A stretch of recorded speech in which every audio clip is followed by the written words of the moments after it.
You know what they say. Opinions are fill in the blank. Everyone's got one.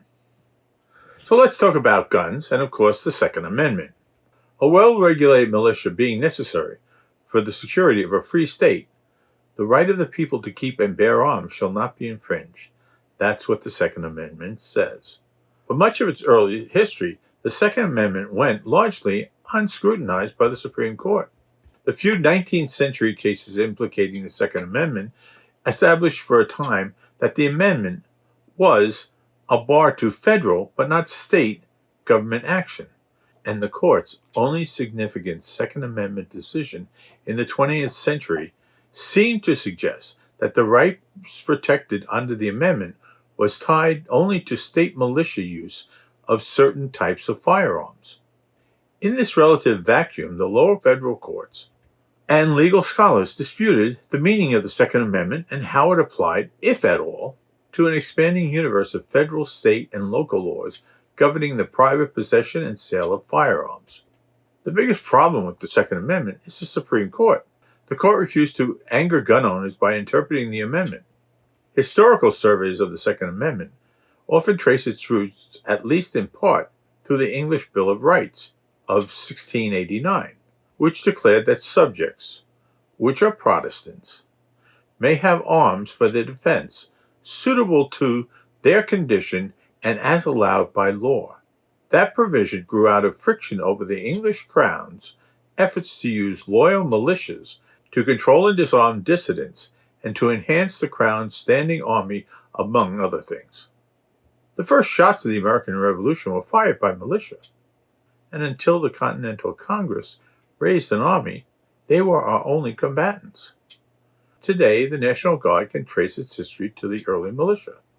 The problem in America is the law that was meant to protect us from tyranny has given us the tyranny of gun owners.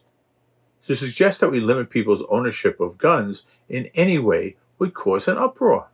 The United States has the highest per capita rate of citizen firearm ownership at 120.48 firearms per 100 people.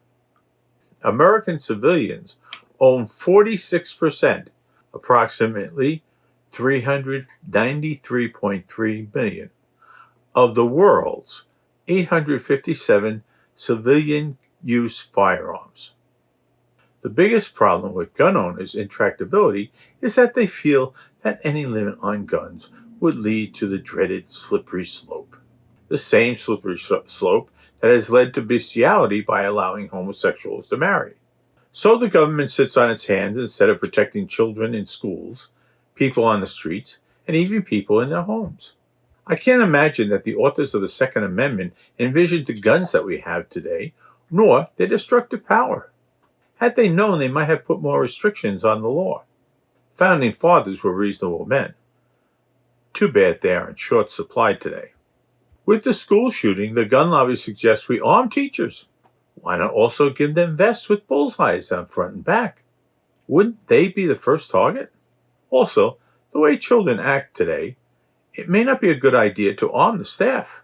They argue that you can kill with lots of things like a hammer. But for mass murder, guns are the way to go.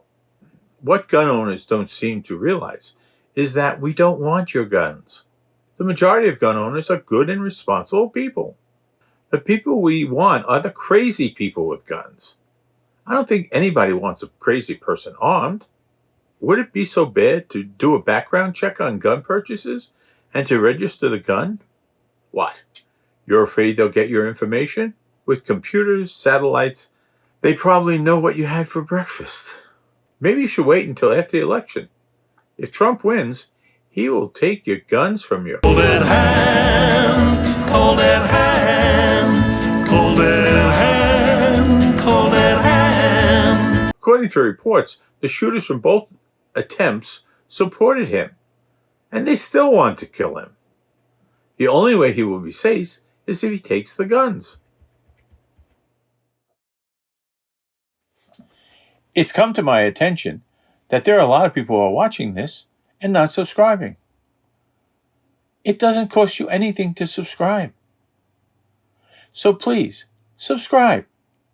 And If you don't like it, we'll return your money.